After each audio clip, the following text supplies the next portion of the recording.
My name is Matodzi Mukuba. I am a PRASA board member, but I'm also a chairperson of the board of the subsidiary company called Intersite, which is to deliver on the secondary mandate of PRASA. Let me take this opportunity to recognize the Africa Rail team for this event. Allow me to also recognize our group CEO who is here, and permit me to recognize all of you who are here. PRASA is a state-owned entity, wholly owned by South African government. Over the years, as many of you will know, especially between 2015 and 2021, PRASA faced a lot of challenges. The performance then dropped. The new board was then appointed late 2020. At the time, the then former minister, Minister Mbalula, termed PRASA as a broken organization. So this board, when it was appointed, its main objective was to rebuild PRASA. Number one was to ensure that we secure PRASA assets once and for all.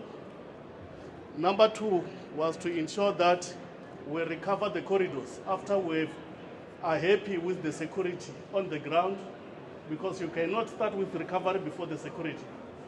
We then started the process of recovering the corridors. Number three was to ensure that we modernize PRASA. And number four, we were faced with an Auditor General report which was above 900 pages, indicating that indeed PRASA is a broken organization. I must say that I'm happy to report to you that despite all the challenges that we faced at PRASA, we are happy with the progress that we've made. Today, as we speak, we have 18 corridors that are up and running. When we joined PRASA, there were no corridors running. There were probably 4 corridors. And those corridors, they were also running probably at a diesel or limited service. Passenger numbers, they were around 300,000. We have improved that to around 14 million passengers that we have transported. Corridors, there are now from 4 to 18. And if Lirala is indeed opened yesterday, we should be talking 19. Meaning that the opening of Lirala corridor, which is Germiston to Lirala, it means that we are near to have a train that will be running between Pretoria and Johannesburg. Because as it stands today, we are able to run a train from Pretoria to Germiston. We have done and completed the construction from Germiston to Johannesburg. Unfortunately, we are waiting for Eskom to complete their point of delivery, which they committed to complete very soon, so that we can be able to run the train from Joburg to Pretoria. The other thing that I want to talk about, or just to inform you, is that when we joined PRASA, the performance of PRASA, annual performance, was at an average of between 13% and 18%. Today, as we speak, as we have closed the financial year of 2022-2023, the performance of PRASA is sitting at 59%. This is through the work that we have done, despite all the challenges that we faced, but we were committed. And normally, especially the members of the press, you are hard on us. You normally don't talk about these things, but we take it positively. It gives us more energy to make sure that we improve as we go along. Part of opening the corridor recovery, the modernization part of it, we have made sure that instead of using the old trains, where possible and where feasible, we are deploying the new PRASA trains, which are normally known as the people's train. And we are committing that as we go forward, especially here in Gauteng, we will be deploying more new trains as they come in. However, there are those sections, the branch lines, that we still run the yellow trains, which is the old trains. What we are doing with them is just to make sure that they go through a program called general overhaul, so that at least when we run them, we also make sure that there is comfortability on them. We make sure that at least there are seats, we make sure that there are windows, and so on and so forth. We are committing also on the issue of signaling. We have challenges, we are addressing them. The Group CEO will touch on that. We are also committed to make sure that at least at a depot modernization stage, we need to implement the modernization. And in the coming month, we should be saying that the depots are starting to be up and running. We are in a process to make sure that this is delivered. On the secondary mandate of PRASA, PRASA job is not only to run trains. The secondary mandate is to make sure that PRASA generates revenue from its assets. We have a company called Intersight, which I'm the chairperson of the board of Intersight. Intersight is a company that do the co-investment with private sector. If you go to Cape Town Station today, there is a $1 billion investment that is being done to build the students' accommodation, which that building, it was done through the co-investment with investors, external companies who deal with property development. What it means is that they come and use our land. We generate money from the land itself through lease agreement. When lease agreements come to an end, the building becomes ours fully. But also we have an opportunity to co-invest. Where we see that there is a good return, we invest. So we do own 25% in that building so that we can generate more income. We are doing this not only to Cape Town stations. There are more stations and land that are in process that we are making sure that at least we should be able to generate more income. I think PRASA today, from when we joined, I speak more on the board side because I talk when we joined and where we are today. It's something that we don't have to think about it. It's things that we know because we have been there through the process. Finally, I want to say we have now appointed a permanent group CEO who has been in the industry, who knows the industry, and he has our support, he knows that, and we wish him well. Thank you very much. Good afternoon, everyone. I think the greatest thing for me here today is to see the rail industry is alive and well. I want to thank the director, member of the board, Director Makuba, for those opening remarks, and also acknowledge the role that the board has played. The challenges that we have had at PRASA also dealt with leadership instability. And the board, they're going into their third year now, has certainly brought that stability within PRASA in terms of having that focus and that oversight that the board needs to play on the executive, on management. So I think if we can give Director Matodzi and those other members of the board present a round of applause. Colleagues, I'm humbled by my appointment to the Group CEO of PRASA. I've been going around on road shows across the country with the staff at PRASA to make it clear that this role that I have undertaken, although I've been at PRASA for more than 20 or just under 20 years, is one that I take very seriously. It's actually quite a noble role to be playing within South Africa and rail in general across the world. We make a huge impact on the lives of ordinary citizens of our country. And what we have seen over the last couple of years, we have not been doing that. We need to restore rail, both the metro and passenger rail services, as the backbone of our public transport systems. It is clearly articulated in our national rail policy that rail forms the backbone of our transport network. But if we are honest with ourselves, we are not playing that role as we speak. So certainly going forward, it's to ensure that rail finds its rightful place as the backbone. As was indicated earlier, we are a state-owned entity, 100% owned by government, national government. We have got the mandate to provide commuter rail as well as long-distance rail services. We've also got the secondary mandate to sweat our assets, so to speak, in terms of generating revenue.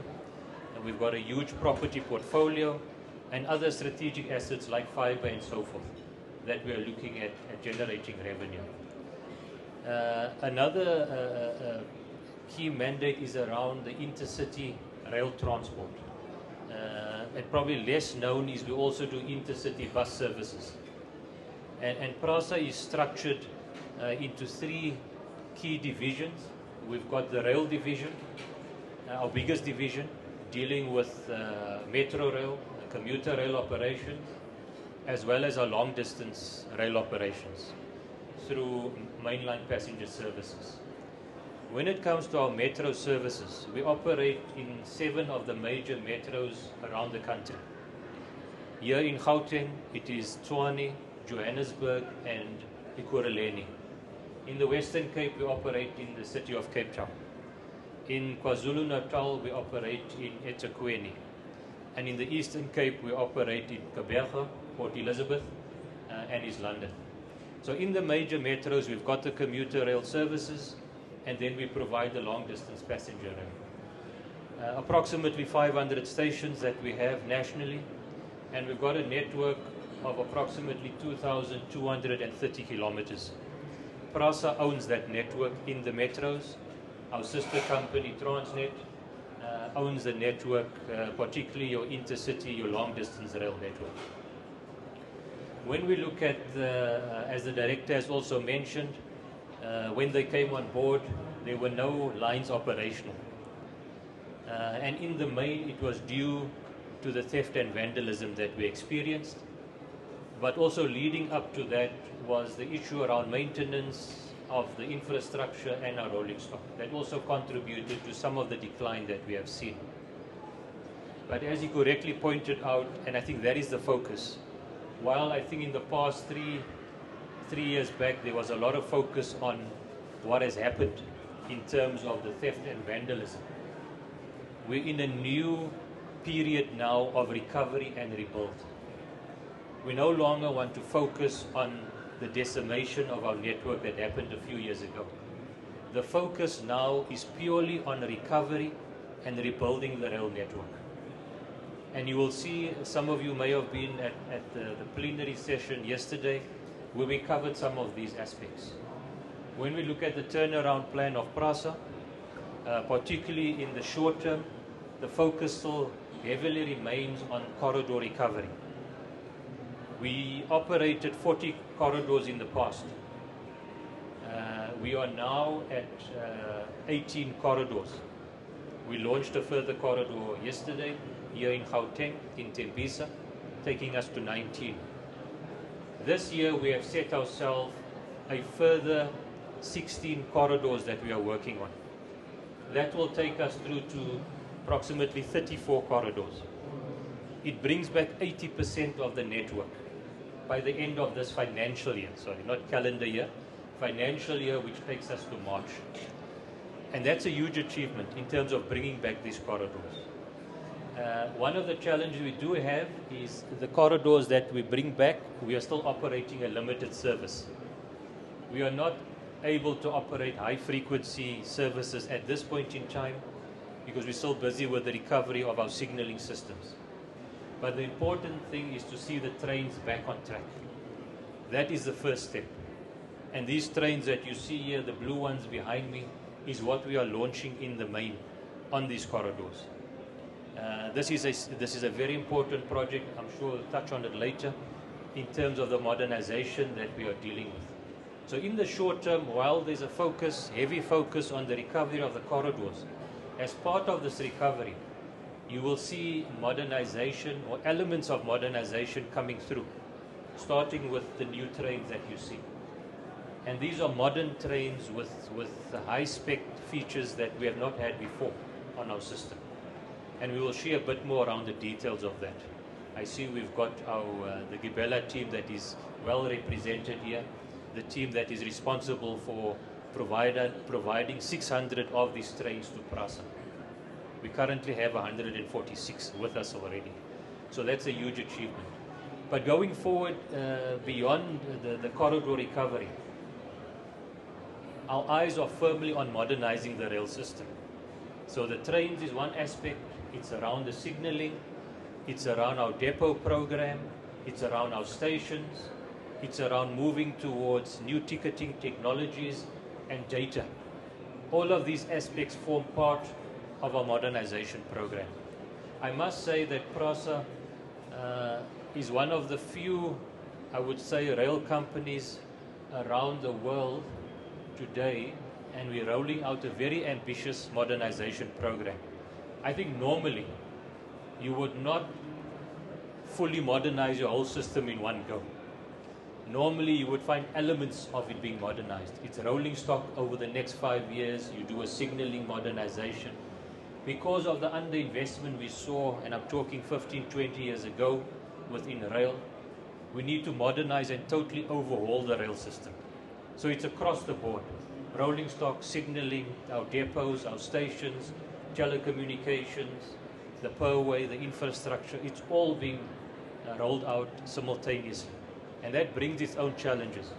From a capacity point of view, even from a scheduling point of view, it brings its own challenges.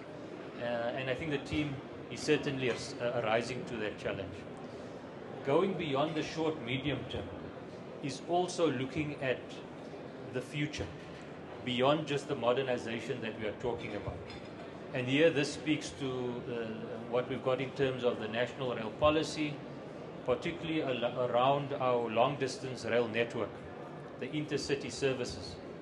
It's a business that is currently also under huge strain, but certainly if one looks at, and a lot of focus was on it yesterday in terms of high-speed rail, new technologies, these are things together with our shareholder that we are looking into. I think there's already, in terms of the national rail policy, a network, what we refer to as a high-performance network, standard gauge, high-speed network that one needs to look at going in terms of the future, both from a passenger and to some extent a freight perspective. I will touch on later if those points come up. I know we're going to run out of time if I continue around the issue of private sector participation, the issue of concessioning on some of the corridors in terms of the future. But I think, colleagues, let me leave it there to say some opening remarks. I think as we start engaging with the moderator and yourselves, we can delve into more detail. Thank you very much. Good afternoon, everybody. My name is Philippa Dean. I'm the editor and publisher of Railways Africa. You've spoken about the corridor recovery and the 19 lines that you've now got open. Just remind me again, what is the aim for the end of this financial year? How many corridors, and what does that translate to in terms of passenger and revenue for your company?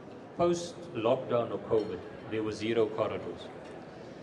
There were 4 corridors that we were able to bring back fairly quickly in 2021 in terms of not much impact in terms of theft and vandalism. By the end of the last financial year, and that was March 2023, we had recovered a further 14 corridors, 1-4, taking us to 18. And you need to bear in mind where we were in terms of the total number of 40 corridors previously. So as at the end of March, we were at 18 corridors.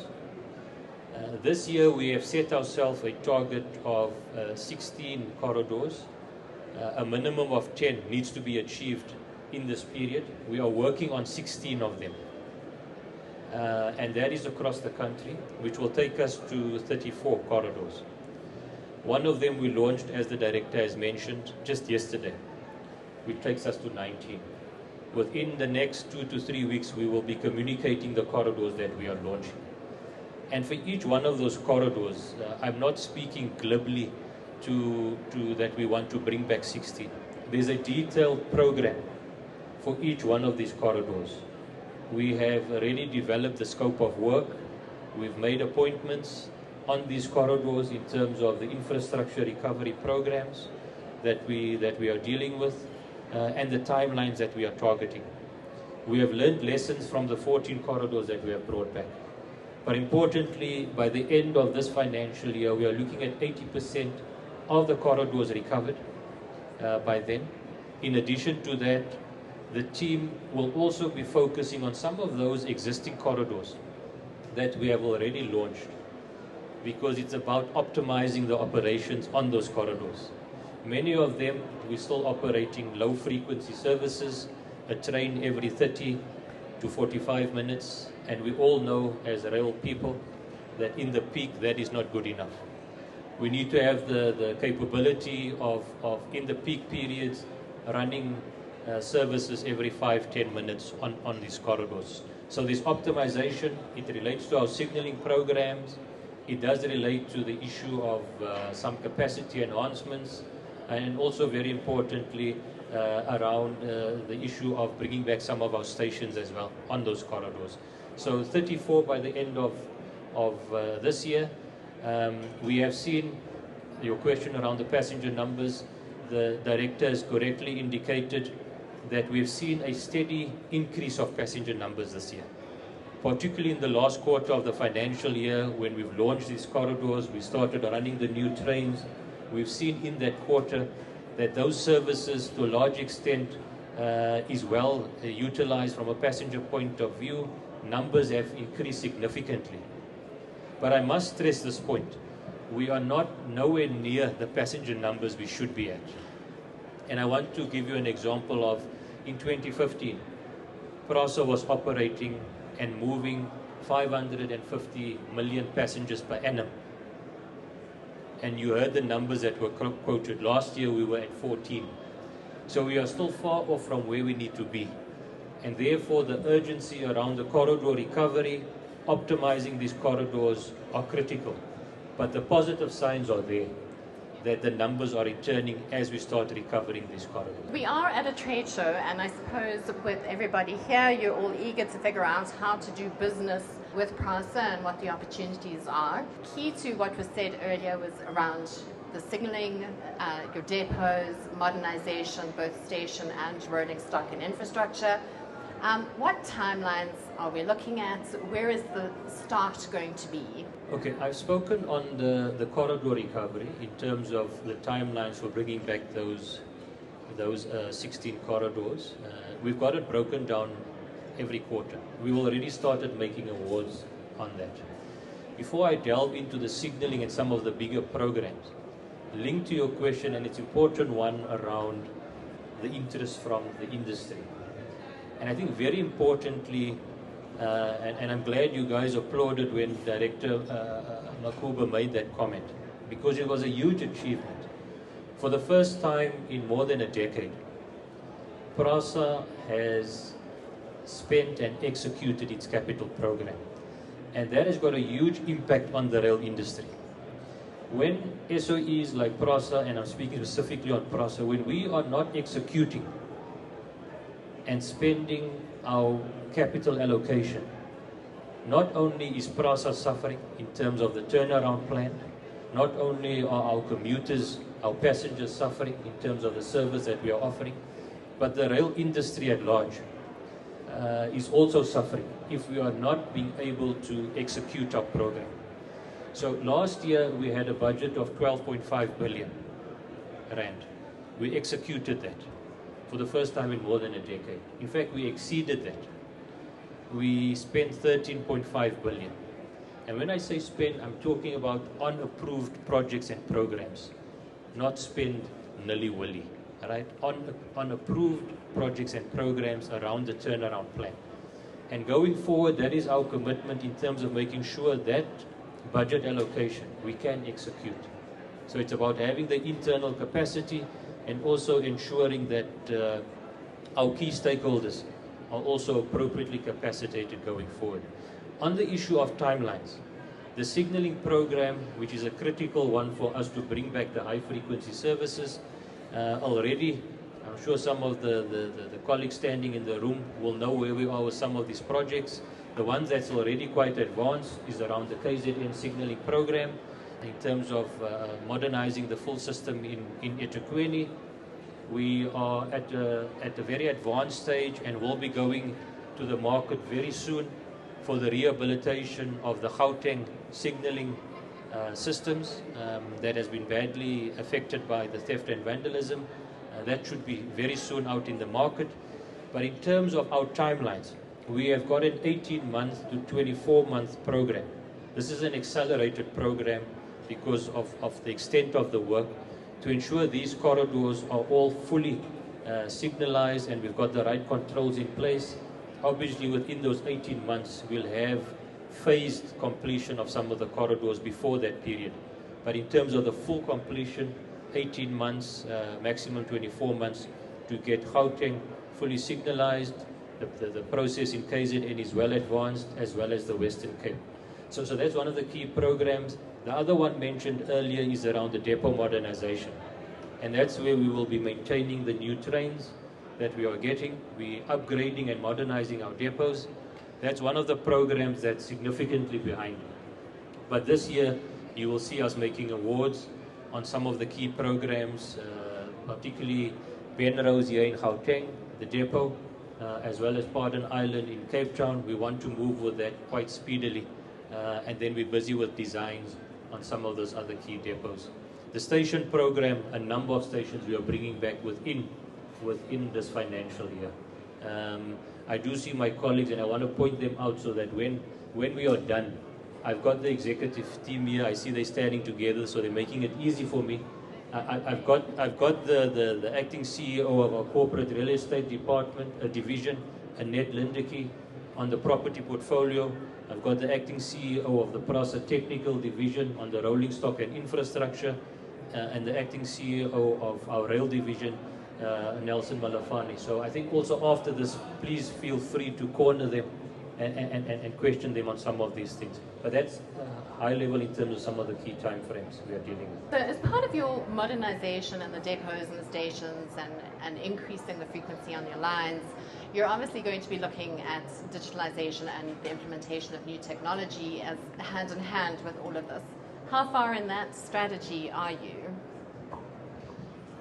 That is one area we are putting a major focus on. I must say up front, it's one area that has been lagging behind. I mentioned earlier when I joined PRASA, at the time it was SARCC, back in 2004. One of the projects back then was AFCC. I think you need to give them the whole, like, SARCC. They probably don't remember what that is. Okay. Yeah, it was the South African Rail Commuter Corporation. That's when I joined the rail industry.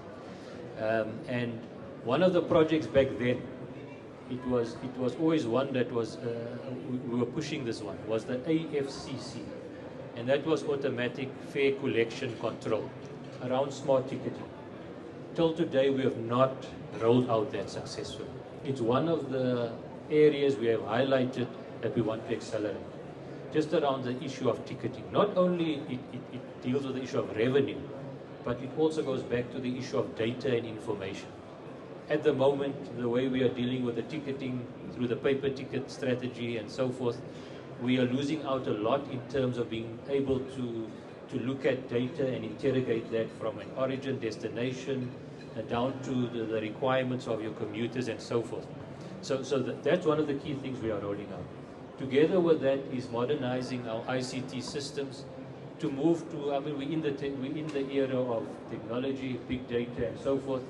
One of the key challenges we've got is we don't have this information at our fingertips.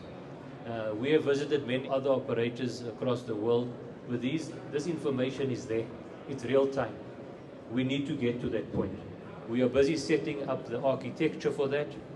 We've made some significant awards around setting up the architecture to deal with real-time data, digitization, but we still need to get to that point. So that's one of the key things within this period, the MTF period, that we want to ensure that we've managed to at least roll out on some of our corridors, the issue around ticketing, but also making sure the architecture is in place to move towards a digitized space within PRASA. Corridor development, expanding the PRASA network. It is an old network. I don't think that it's necessarily servicing where people want to work and where people live. There has to be, some new line put down. What is the strategy around that? The planning has been done. We know where we need to expand the rail network in each of our cities. And this is done in conjunction with the metropolitan authorities, your planning authorities. If we interrogate the integrated transport plans, you will see the rail plans captured within those plans. So if we talk Cape Town, we know we need to expand the Blue Downs rail link. We need to expand here in Gauteng. We've got the Davidton Itwatwa expansion that we need to look at. In the Eastern Cape, there is Motherwell expansion, and that's only a few I'm mentioning. So we understand the expansion plans. We have engaged, and it's done in coordination with your planning authorities. What has, I think, put a bit of a slowdown on that process is we've had to revert to the rebuilding and recovery of the rail network. I think if we were sitting here 5 years ago, that would have been a higher priority in terms of getting it moving. At the moment, in terms of our allocations, from a funding point of view, the short-term priority is to recover and rebuild the existing network. But it is fully acknowledged that in the last 40 years, we have seen our cities expand significantly. We've not seen the railway network expand. Except for a link in Durban, the Bridge City Rail Link, we've expanded by 3 kilometers in 2013. In 2006, we expanded by 4 kilometers in Cape Town, in Khayelitsha. But other than that, there's been no significant expansion to the rail network. So we know where we've got this. We know many of our cities, many of our networks was developed around apartheid spatial planning. Many of these networks do not serve many of our communities. So those plans were there and meant to address particularly some of those challenges. Certainly going forward with the progress of the corridor recovery, we know what our priorities are. In Cape Town, it is the Blue Downs rail link. In the Eastern Cape, it is the Motherwell rail extension.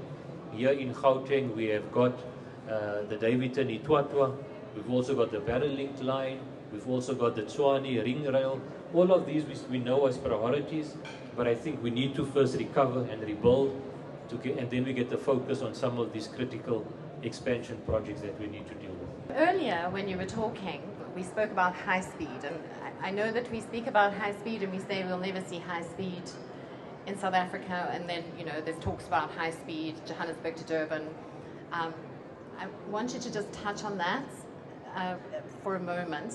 And then if you can also elaborate on Operation Vulindlela, where the President has spoken about concessioning some passenger lines or corridors, and also the opportunity for private operators in the passenger environment. So I think interestingly, the issue of high-speed rail and opportunities is not something new within PRASA. Even though I know what is new is the national rail policy.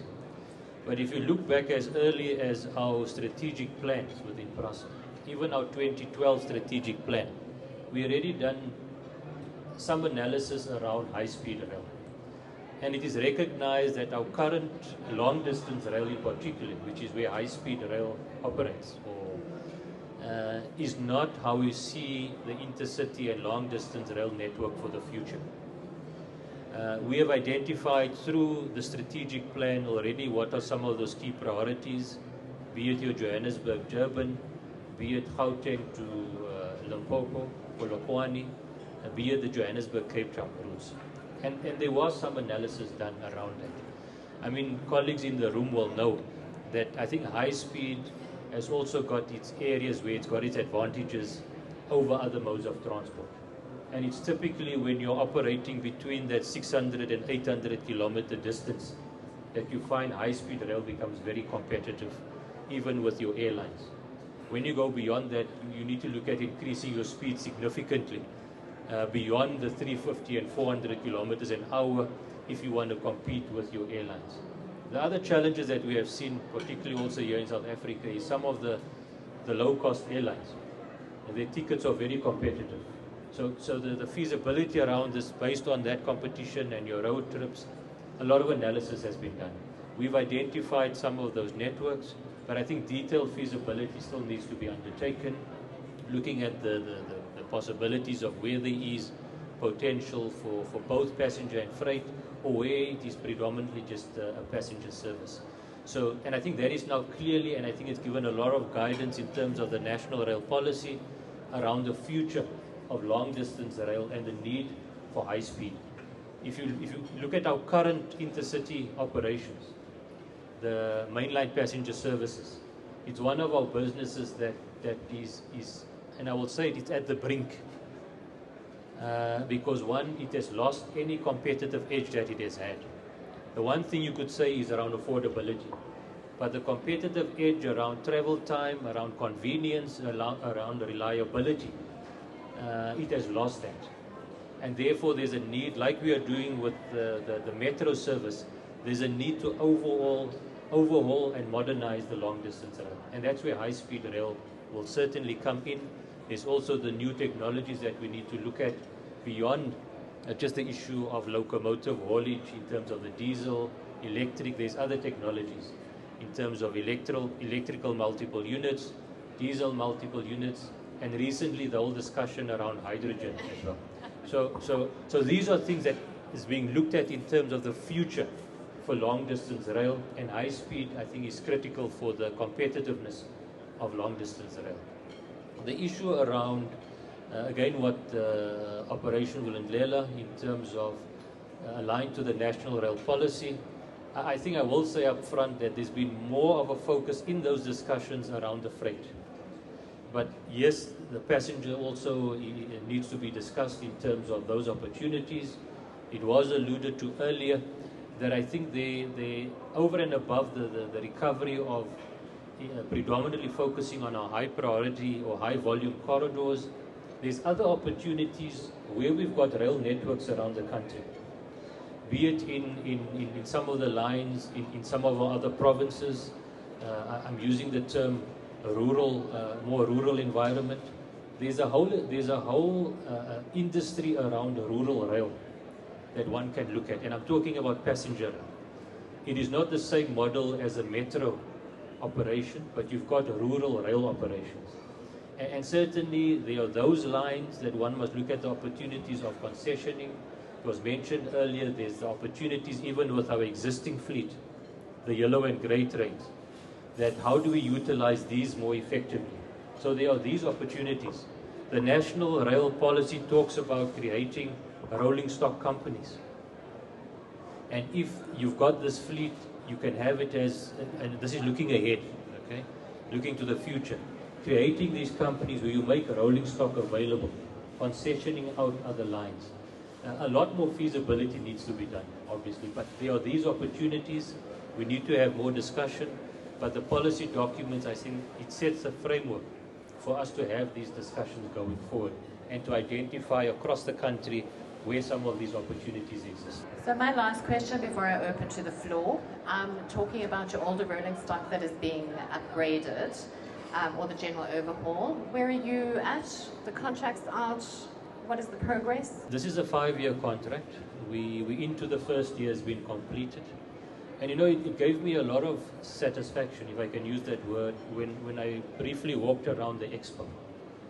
Because one could clearly see the impact PRASA is having on the industry. Not only in terms of the new trains, I'm not just talking about the Alstom or the Gibela or the Ubumbanu stands. I'm even talking about some of the other suppliers where I've seen a reference to the blue trains. I think it was Noah Bremer that had the door at the stand that was opening and closing. So, and then in addition to that, I've also seen the suppliers dealing with the general overhaul. That's the program dealing with the yellow and grey trains. It's a 5-year contract. It is focused on the heavy maintenance cycle of the existing trains. It looks at extending the life by another 10 to 12 years in terms of with the normal maintenance cycles that you need to have for the existing trains. And there's going to be opportunities for these trains that we are looking at. Successfully in the first year of that program, we've reached our target in terms of the number of coaches that we have sent for general overhaul, as well as for the ad hoc maintenance that needed to be undertaken.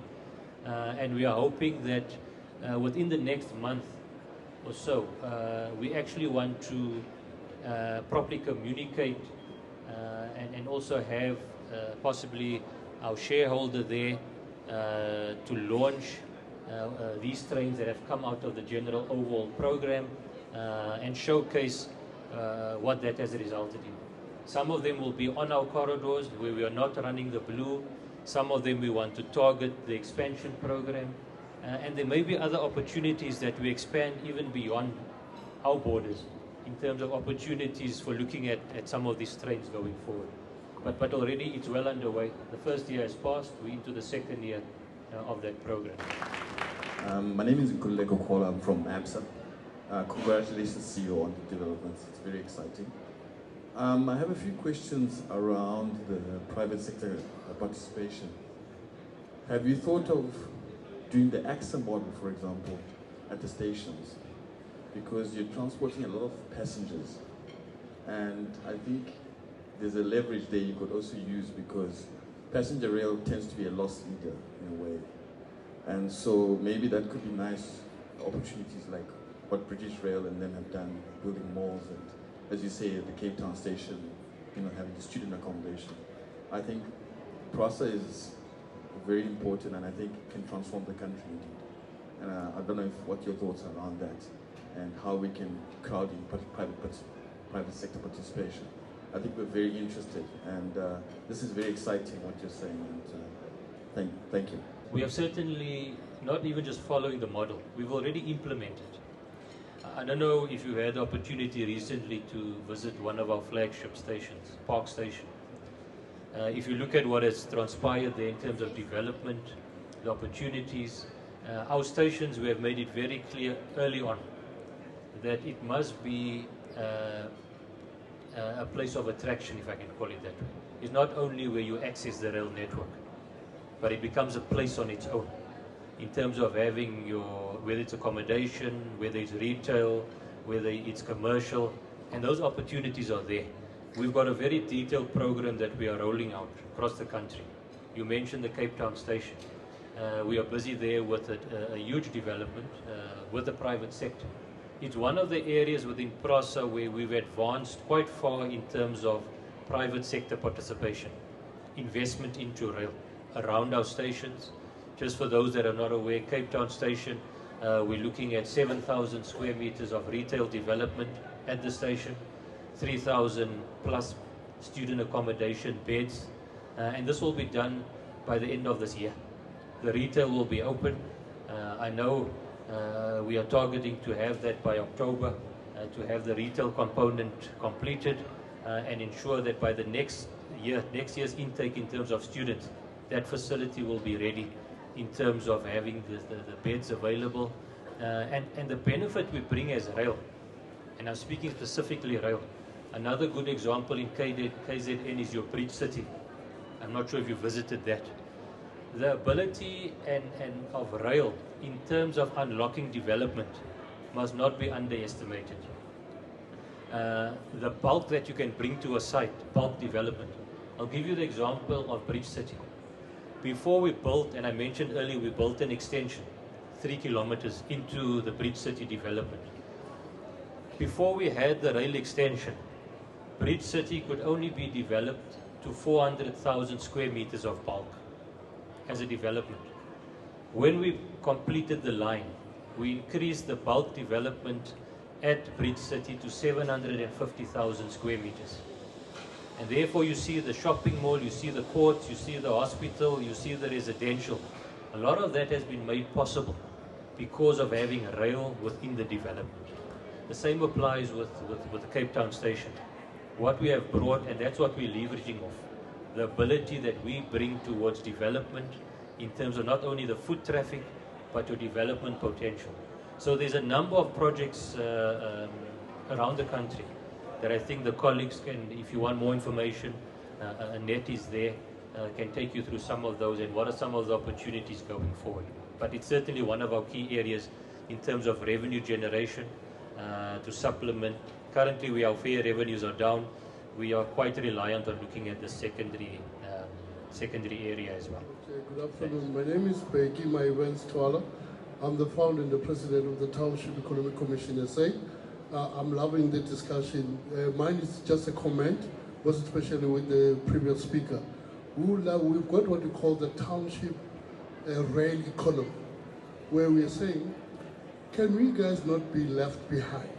when we talk about those things, please come sit with us, discuss these issues with us, because we don't want to be brought in at the tail end. We want to be part of that, because if the township and the communities are not part of the discussion and the development, it becomes difficult for the people in the township to take ownership and to look and be jealous of those infrastructure. We are looking at the very same activities within the stations, because we're more interested on the businesses around the stations.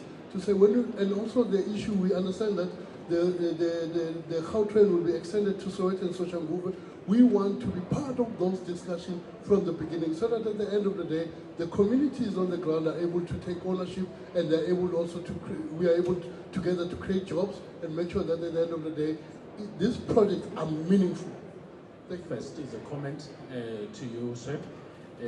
We cannot overemphasize the importance of what you just said about revitalizing the industry by implementing programs that you have in plan for now into the future. Indeed, the industry has been bleeding profusely, and what we are hearing from here is very, very good news. It gives us hope as an industry, rail industry. Secondly, a short question. With all the good work you are doing to revive the service, we've seen what is happening in Cape Town around all the lines that have been revitalized or revived. One gets concerned and scared that from what we've seen around vandalization of the infrastructure, aren't we going to see what we are putting on, those structures being vandalized as well in the next few months? And lastly, is government working with you to make sure that you get the necessary assistance to ensure that what we have seen, which is so bad for the country, for the economy, doesn't happen any further? Because many of our systems is at the heart of the townships. So, sir, without going into all the detail, I want to make sure that my colleagues take down your information, because we have got programs around how do we address some of those issues. It's not that that is forgotten. It's not only about the formal, it's about the informal. It's to ensure how do you provide those opportunities, business opportunities, but also in terms of dealing with the rebuild and recovery program. We are looking at also how to improve, how to strengthen our relationships with communities out there in terms of building those relationships.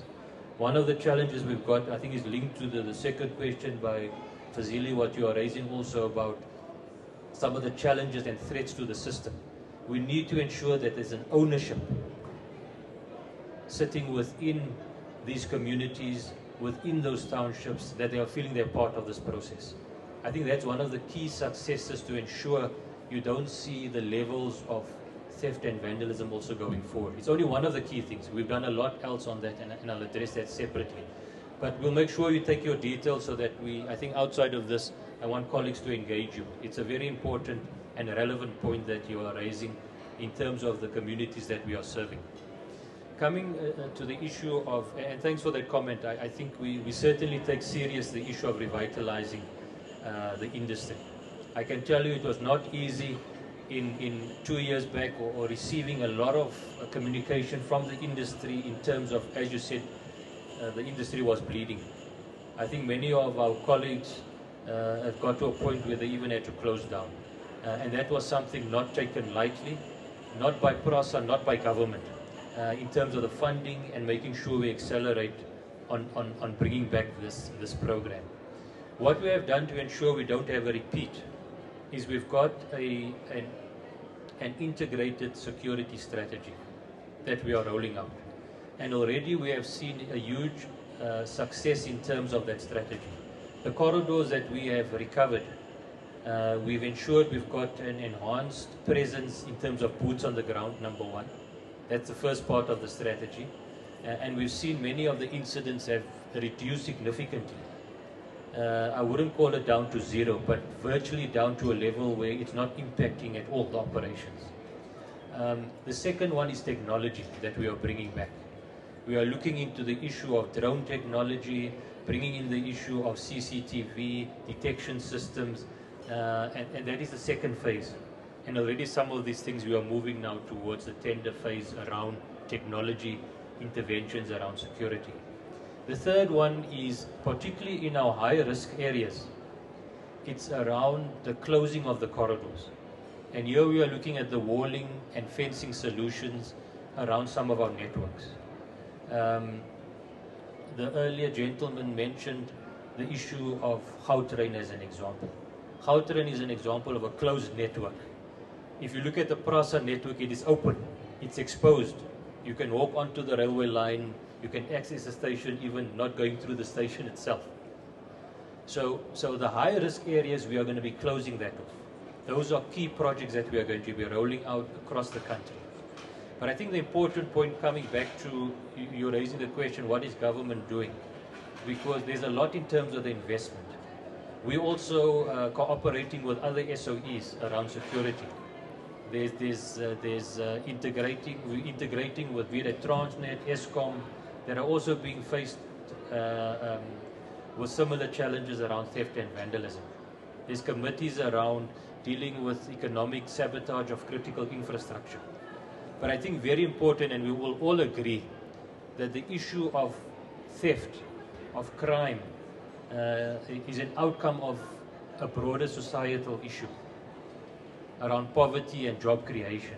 And therefore, I think it's a much broader thing that government is addressing at that level in addressing the issue of poverty, job creation, that I think will also have a broader impact on the issue on the theft and vandalism that we are seeing on some of our networks.